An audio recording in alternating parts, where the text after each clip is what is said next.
I've been diagnosed with ADHD multiple times in my life.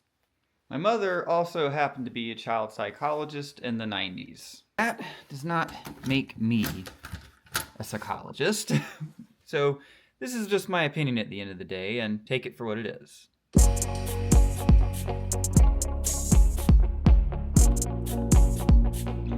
And the thing is,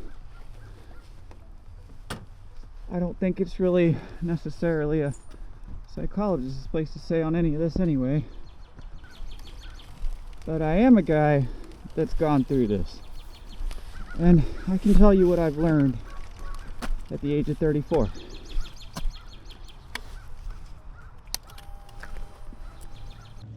You'll have to excuse the stumbly walk. My foot's not quite 100% yet. So when I was in school, I couldn't pay attention. Right? I was one of those kids that was labeled pretty quickly as having ADHD. Now, what I realized was that even though I was a little bit different, that wasn't bad. Then I was lucky enough, privileged enough to have a psychologist for a mother, actually a child psychologist, a school psychologist in the 90s. So she was able to walk me through it, and she was able to help me be successful even though I had it. And yes, just so it is said, I have been officially diagnosed more than once by a doctor. But because my mother was a psychologist, I knew at that point that even the doctors, nobody really in this world really understands what ADHD is. And I'm going to do my best to explain that to you today, because I'm not saying that I know what it is, but I think I've gotten a better understanding for what it really is today than most people in the world actually have. I could be wrong on that. Obviously, I am just one person, and at the end of the day, this is just my opinion. When I was in school, my teachers wanted me to do a lot of different things. And the one I'm going to use as an example is cursive handwriting. Now, when I was being taught cursive handwriting, I wasn't doing very well. In fact, I had to be put in the remedial section where instead of learning other things like math, I was doing more cursive. Now, I didn't want to do cursive because my mind was on the computer at the time. Even though I was young, we're talking around third grade, we had a 90s computer at home, and I was starting to make my own websites. So that was really all that was on my mind. So why is all my brain wanted to think about working on computers when everybody in society was of the agreement that I should be learning my cursive handwriting? Well, cursive handwriting just wasn't interesting, unfortunately, to me. And maybe it's not so unfortunate. Maybe it's actually very fortunate. Because one thing I've noticed is maybe this isn't because I was never good at it, but I think it's more likely that just cursive handwriting doesn't have that big of a place in our society. Where when I was a kid, the computer showed promise to me. It showed me a thing that I could do, that I could enjoy, I could be productive with. And at the end of the day, I've made it my career. So from my perspective, looking back on it now, me as a kid was right, and everyone in society was wrong. The teachers were wrong, and I'd say my parents were wrong, but I don't know that they necessarily, would have disagreed with me back then if I had expressed it that way. And then, of course, there is something else I've noticed in life, and that's that all of the smart kids have ADHD. What do I mean by that? Well, ever since I was young, all the way up to today, I have people talk to me about this stuff. Since I'm open about it, other people find themselves giving me their experiences. And the pattern that I noticed is a lot of high-performing people have ADHD. And I'm not trying to elevate roles, one over the other, saying that because somebody does something that is mentally intensive, that means they're somehow better than someone else in society. But you may notice that people that do less mentally intensive careers don't tend to have these problems with ADHD. A lot of times when we talk about ADHD, what we're really talking about is a bunch of different things. And some of the things that we may lump under the ADHD umbrella may just be our personality. In truth, there are just so many things that the umbrella of ADHD covers that it starts to not make sense. But I think when we talk about treating ADHD, the reason we want to treat it is because of some of the, let's say, not so desirable things that come from it. What are some of those undesirable things? Well, one of the more obvious ones, I'm sure you can guess, is forgetting things, losing things. What I call spinning out, where you just get so stressed out that you can't keep up. you can't focus on the task that you need to be focused on. So I think a fun little, logical experiment that we can play is, if ADHD is a disorder or an issue or some kind of deficiency, then you could just take someone that doesn't have ADHD and they should be able to complete that task, right? And early in life, maybe they can, right? But later in life, if I just took somebody that's 40, let's say they've been working for 20 years in a career field, and I just pick some random person that doesn't have ADHD, they may not be able to do it. But I'd even go further than that if you pick somebody that does have, a similar skill set that does not have ADHD, a lot of the tasks these people that have ADHD are trying to do are just hard. And it does seem to me that people that have ADHD that are really having a lot of symptoms are just trying to do too much. And their idea of how much they should be able to do is kind of above what's realistic. What makes that even worse is society makes it sound like that is actually realistic. No, there's something wrong with you. You should be able to do these things we want you to do. And, we sort of don't realize two things. One, that is just how society is. Society will tell you that you should give it everything that you can, and you should be able to give it everything, right? That's the first issue. The other issue is that, nobody knows your life, right? And you are just one thing at the end of the day. You may have 5 different things you need to keep up with in your life, but you're still one person. So it's kind of impossible for someone else to look at your life and say whether or not you're doing too much. So I guess what I'm saying is that ADHD is a lot more circumstantial than we tend to think. And of course, there is play in from your genetics and how you were raised, but I think what that really comes down to is 2 things. One, are you going to try different things? Are you going to try to do something that everybody else has done and you're just trying to pick up the torch and continue into the next generation? There is no problem with either of those things, right? But the regular education system is much more well suited for you if you're planning to do something that people in previous generations have already done.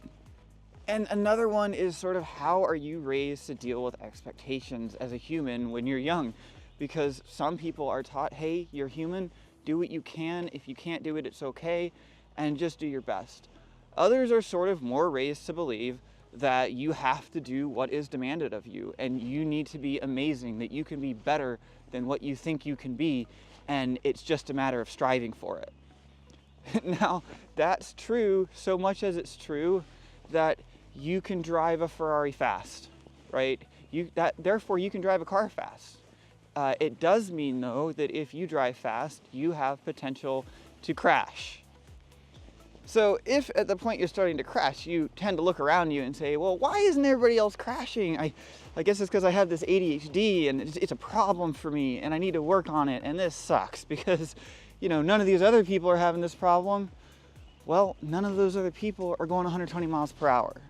And I could just tell you to stop going 120 miles per hour, but the truth is that might not be the right thing for you to do. If you're going 120 miles per hour and you're spinning out and crashing every once in a while, but you're correcting yourself and getting going again, you may actually achieve your goals better than you would if you took a more traditional path of going more slowly and trying to work with the system. So really though, the bigger problem with this is it shows that our system isn't going to work into the future. So then, of course, what we're going to do is that you're trying to go fast. So we're going to try to let you go fast. And we're going to give you some medications that'll speed you up a little bit. Hopefully, you'll be good then, right?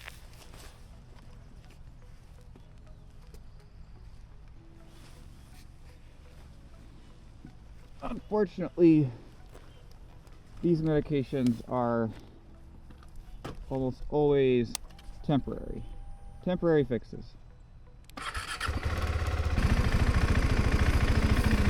Woo-hoo.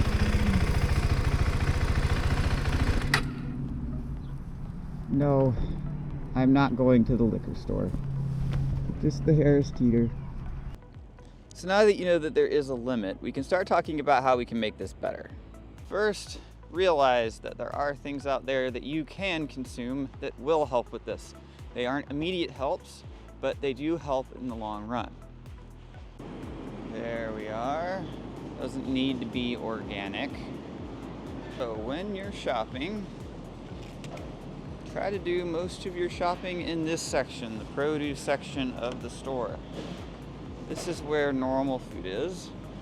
This is the food that's going to help you pay attention to the things you need to pay attention to. Vegetables, yes, vegetables.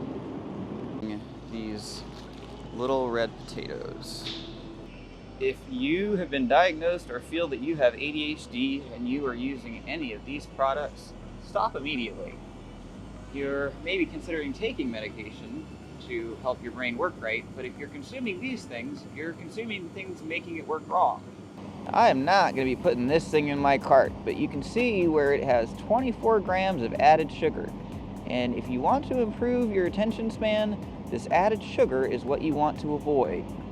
So you might think, like, Mark, I don't eat that stuff, right? Well, these are some pretty looking Hawaiian rolls, and I used to love these things. Well, yeah, turns out they've got added sugar too. So this is where it gets tricky. Fruit juice, healthy, right?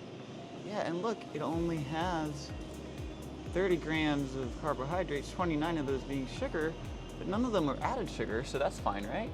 Well, no, because there's actually no fiber in this. And you might think, yes, silk almond milk, really good for you. Oh no, 13 grams of added sugar. It turns out you have to find the ones that are marked particularly as unsweet. I think that's kind of crazy that to not eat candified food, you have to look for a specialized product. And you know, this is the same for like the soy milk, right? That these soy milks here, they all have added sugar. If you want the unsweetened one, you have to reach back here in the corner and grab this one. There's only one row of it. So finding this stuff that doesn't have the added sugar is kind of hard.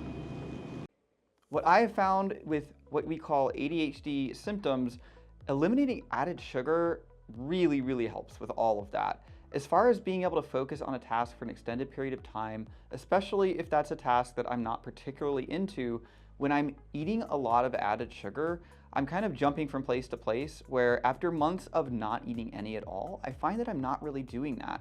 And it's not a medication that I have to take every day, it's just what I put on my table.